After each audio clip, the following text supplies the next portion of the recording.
Welcome to the best 5-minute wine podcast with Forrest Kelly. It's not every day that we hear a story about a wine company being born out of a public storage unit, a U-Haul truck, and a whole lot of passion. Get ready. We've got a great ride. Here we go. Hi, I'm Jake Kloberdan, CEO and founder of ONEHOPE Wine. The best 5-minute wine podcast. The web address is onehope.com, or is it onehopewine.com? OneHopeWine.com. And you can also visit our flagship property at OneHopeWinery.com, which is more focused on our Napa property. Let's start with a little bit about your background, and we'll get to all the accomplishments, and there are a lot of them. You didn't get there without having some kind of background that prepared you for that. So tell us about Jake. My career starts right after I graduated Cal Berkeley.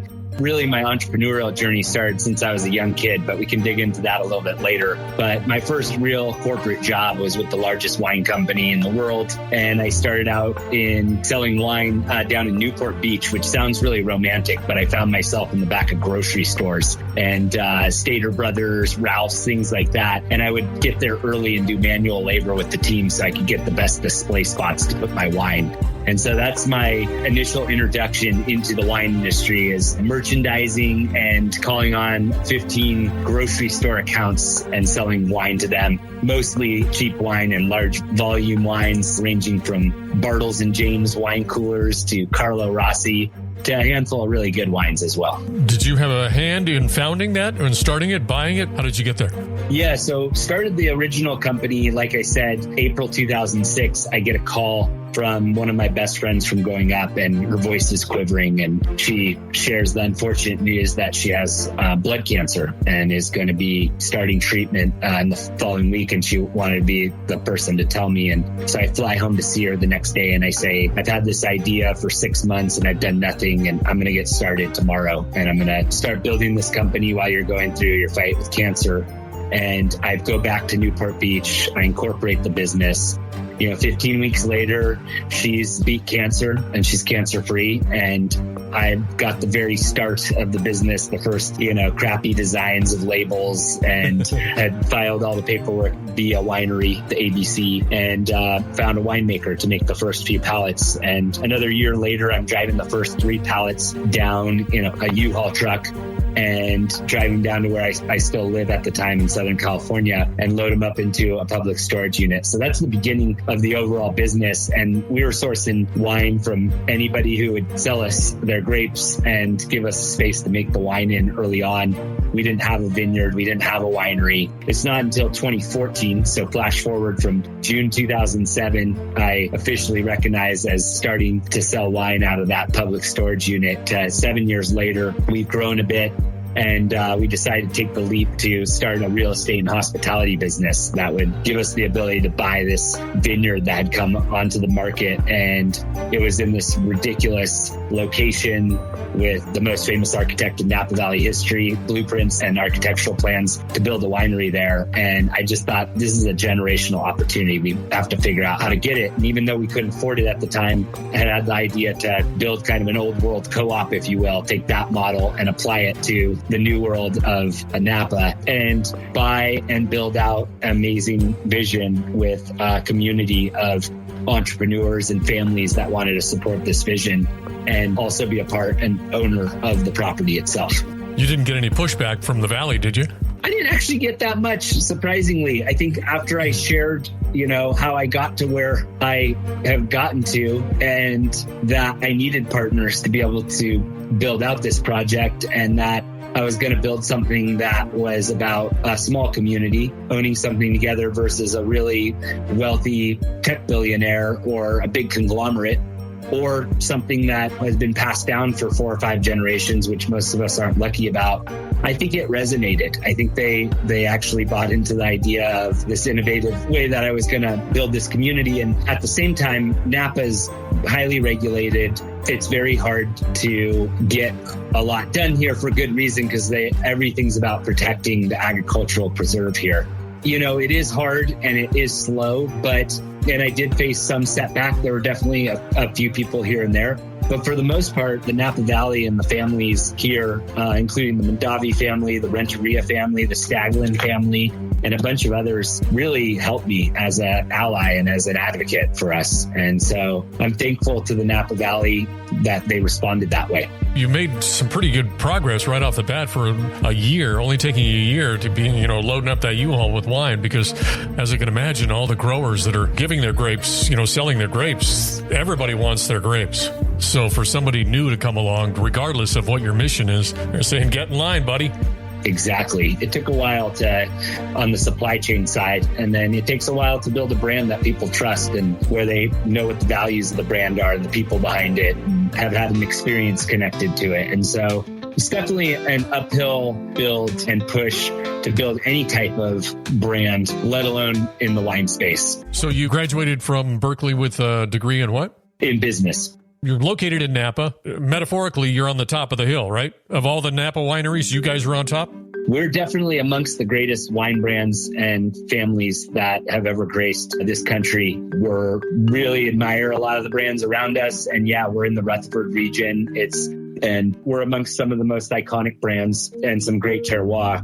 But we're also right at the middle of the 30-mile corridor that is the Napa Valley, starting at the very south in Carneros and stretching to the very north in Calistoga. And Rutherford is this tiny little AVA that sits right in the middle of it. And a number of very famous brands started in Rutherford, including Camus.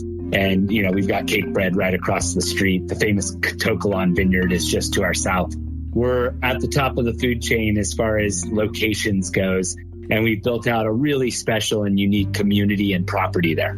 You've got 95 plus point ratings and over 100 medals. Can you highlight a few of them that you're really proud of?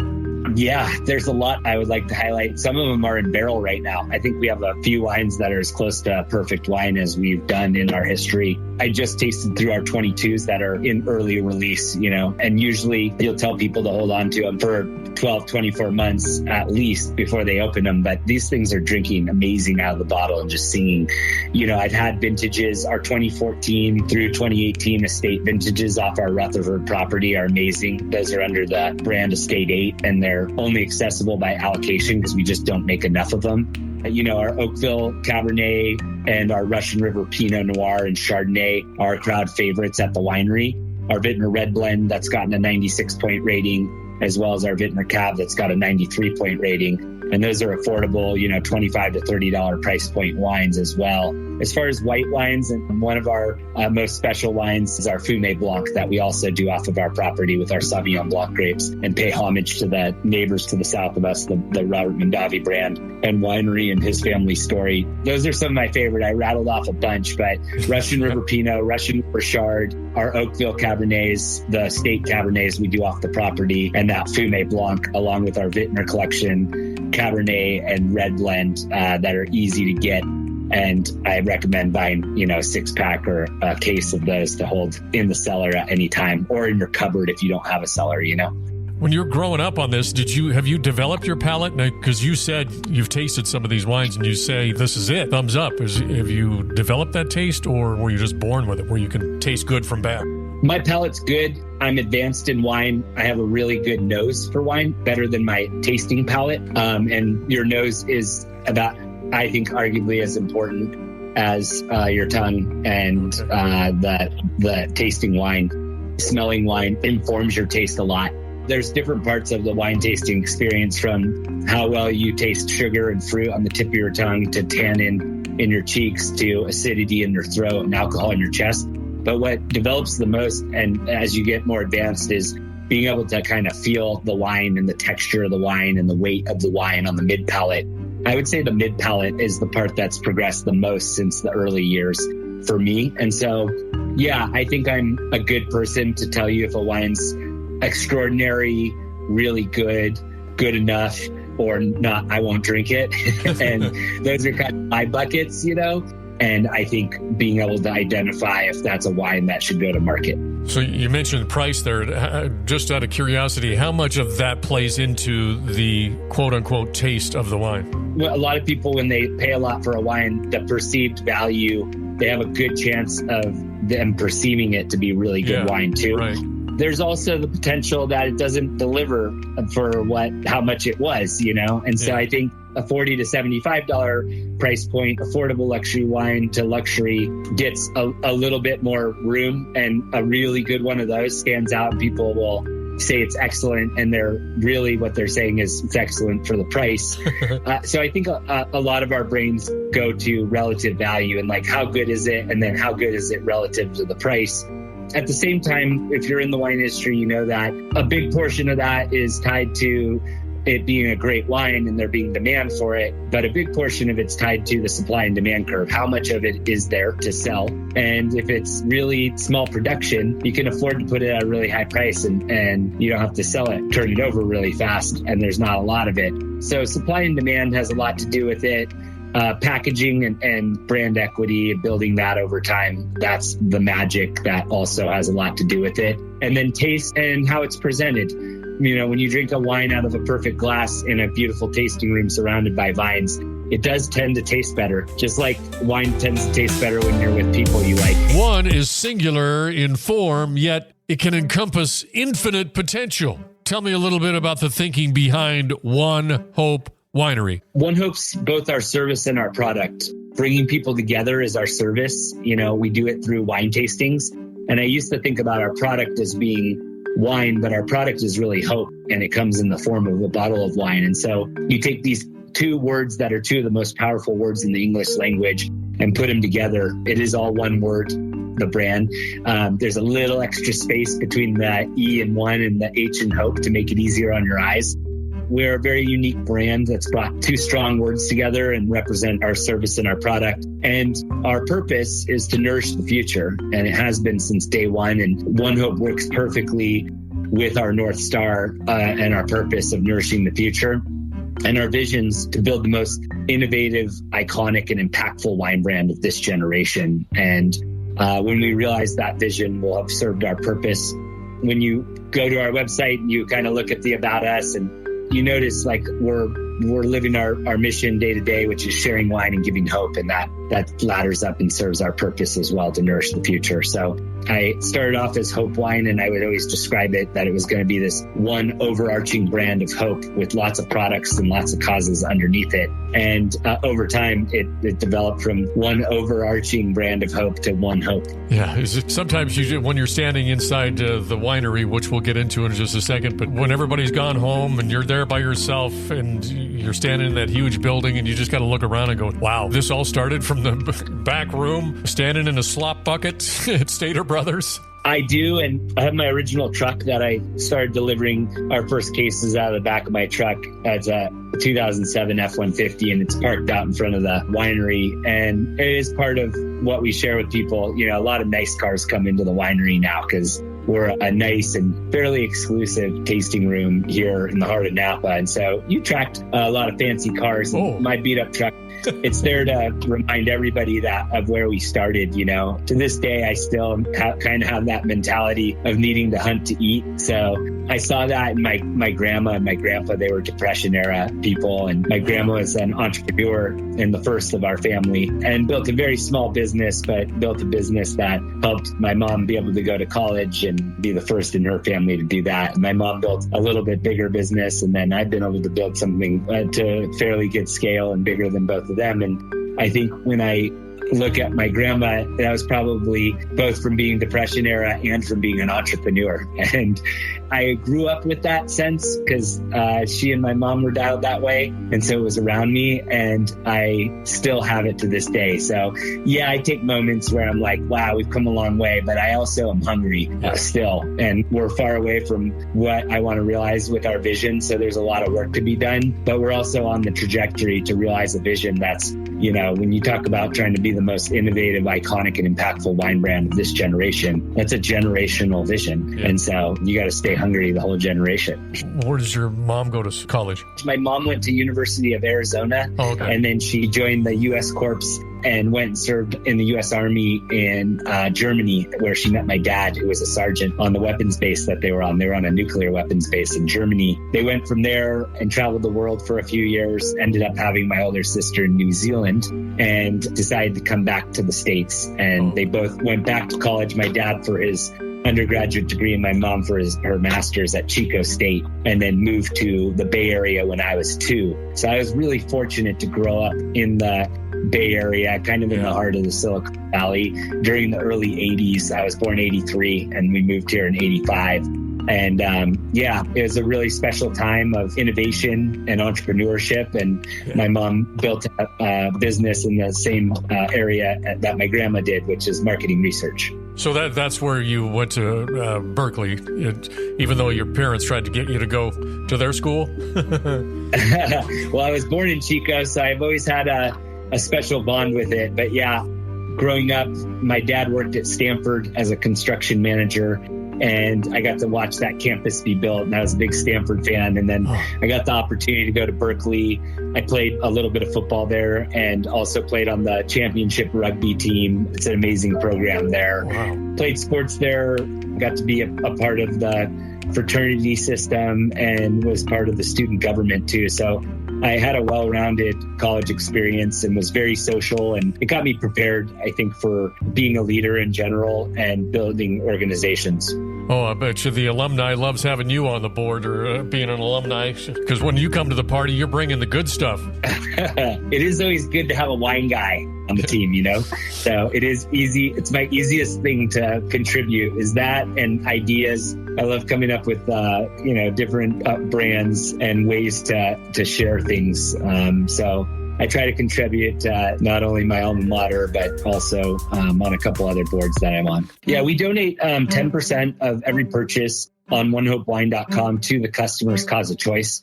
So the customer can go there, they can pick their charity on the top nav bar from a database of a ton of them, or if it's not in there already, you can put in your own charity as long as they have a 501c3. And we have people submit all the time. And then they go and purchase. And if you become a wine club member, you can give back year round by just getting your favorite wines delivered.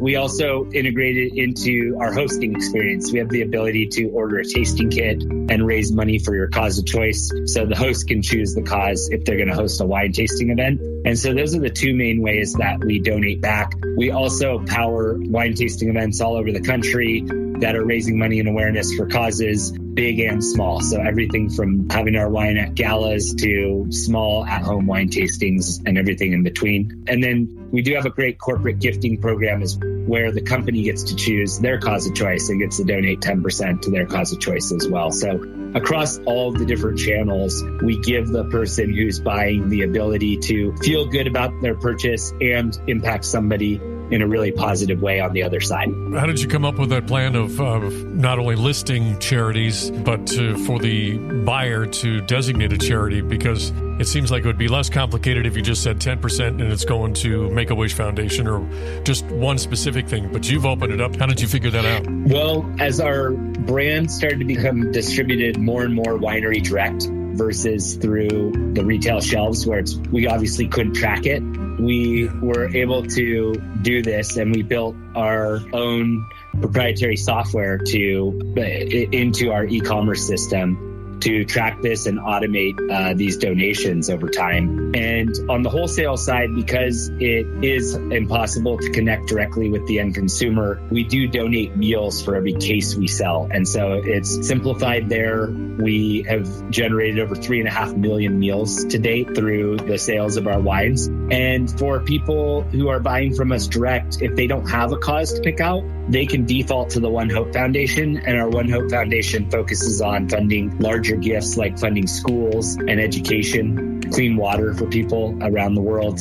We've funded clean drinking water for nearly 100,000 people now, all the way to greater access to food and health. All of those causes are kind of our pillars under breaking the cycle of poverty. And we've especially been focusing on children's education as of recently. In this coming year, our goal is to underwrite the distribution of over $10 million of donated school supplies to children and students in underserved areas of the U.S. Wow. A lot of this stuff I'm sure happens organically, but I'm sure you get people knocking on your door every day. Definitely a lot of incoming demand from the recipients. So we go generate demand from the customers and from people selling wine. We really don't ask much from the nonprofit. So we tend to be popular with nonprofits because a lot of times they're just getting a check without even knowing how it came. It's coming from one of our hosts or one of our customers who chose their nonprofit. They write us and they say, who are you guys? And then they want to work with us, you know? So. Yeah.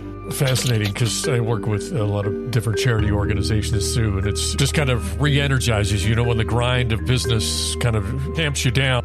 Working with charities and different organizations, they tend to lift you up. Yeah, definitely. So going to ONEHOPEWine.com and then scrolling down to about the middle of the page says, cheers to 11 million donated.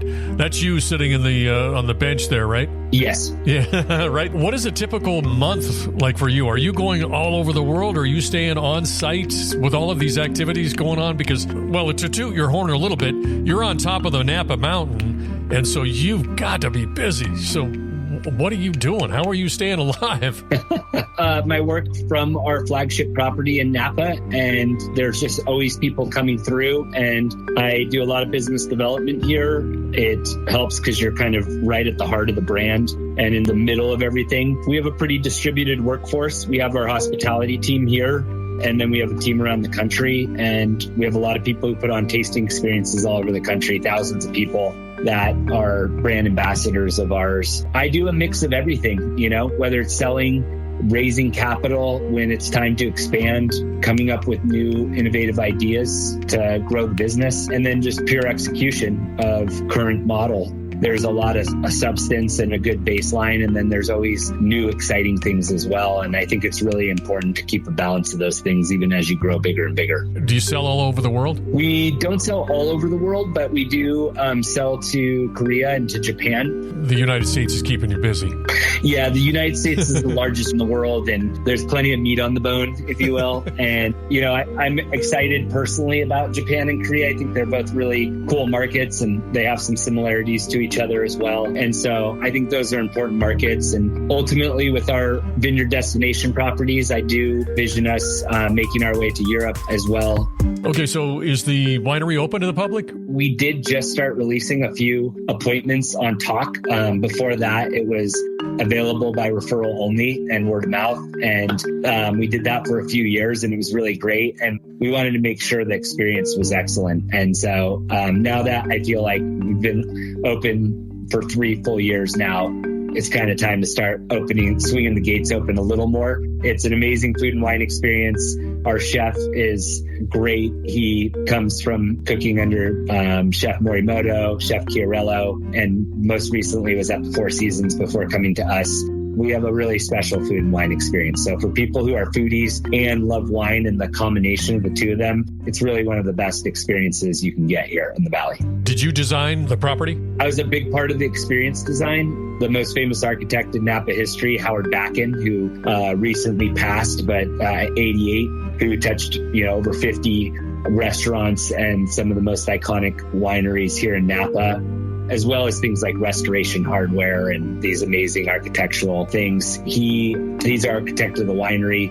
Another architect, David Rulon, who worked with him for 15 years, helped design the home. And then the villa on the property is a third architect who's a very talented up-and-coming guy here in Napa. My wife, Megan, who is our art director and creative director, is the interior designer of all 3 spaces and worked with all of those architects. Wow. And I've rarely ever had as good a product market fit as this property had from day one, with opening the home, the winery, and now the last little part, the guest cottage in the back. And you have to see it to really explain it. I'm sure there's some images around, and I've got some recent really great drone footage, but it still doesn't do it justice because the mountains that surround it and the vineyards. And yeah, when you've got 4 or 5 creative minds like that working towards one cause, is there a wow portion? Because whenever you're designing something, you always want that wow. The home has a couple different spaces that are that. The whole thing is the view that's framed up from the great room and the great room itself. But the tower is probably one of the places that people think about. And then at the winery, there's a place called the Oak Room, and it's like old world barrel cellar in France or Italy meets this modern twist of black plaster and up and down lighting, and just a beautiful, beautiful space that kind of captures the best of the old world and new world in one space. And we do really special dinners there, ranging from milestone birthdays and anniversaries to, gathering some of the greatest thinkers of our time together around that table to enjoy wine and dinner and help solve some of the world's biggest challenges. Do you have, I know it's a tough one, but the elevator pitch for ONEHOPEWine.com to kind of inspire people to go not only buy the wine, but to donate and et cetera, et cetera? Buy world-class wine made in the heart of Napa and bring it to your doorstep while raising money for great cause of your choice in your local community or globally, and be a part of our community that's giving back year round through drinking incredible wine and choosing One Hope. Okay, last question here. This is the heat is on.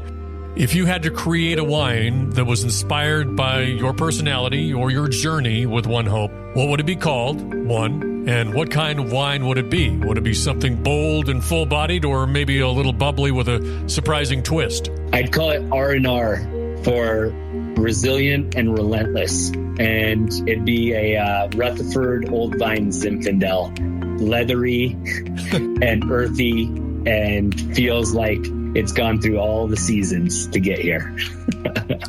Wow. R&R. Interesting. Not rest and relaxation, but resilient and relentless. Yeah. That's what I think of when I think of R&R, is like, it's not time for rest and relaxation. It's a lot of my experience at the One Hope has been building, and it's really fun and it's really rewarding, but rest and relaxation. At the same time, we've created a space in Napa that's about one of the most peaceful and joyful places in the world. Truly, it's magical and it's got a soul and stuff. And so I'm lucky. If you're gonna be relentless and have to be resilient, it's great to do it in a really magical spot, surrounded by beauty and the power of wine and giving back. And I have nothing to complain about, but I think my wine would reflect kind of me as an entrepreneur and me as a builder, and it would have grit, Awesome. It's been a pleasure, and I hope to get up there sometime. I live here in Southern California near Joshua Tree, a little south of you. But yeah. Real pleasure, and thank you, Forrest. This is how we've gotten the word out over the years, is just people who have taken an interest and used their microphone to share about us. And I don't take any of it for granted, and I'm grateful for all of it. In the vineyard where the sunlight shines, we're pouring hope with every vine. A glass of joy, it's oh so true. Raising love in all we do. Every bottle shared tonight brings the world a little light. One hope wine, one dream, we're changing lives. With every sip we rise and thrive. Pouring love, sharing the dream. Together we're stronger than it seems. One hope wine, one heart, a cause divine. Making the world better, one glass at a time. The best 5-minute wine podcast. Don't forget my favorite part. Oh, please like and follow. And you can like and follow us on our social media and join in our collaborations. Just like our website, thebestwinepodcast.com, on Insta, X, you know where. The Best Wine Pod. The Best Wine Pod. Oh,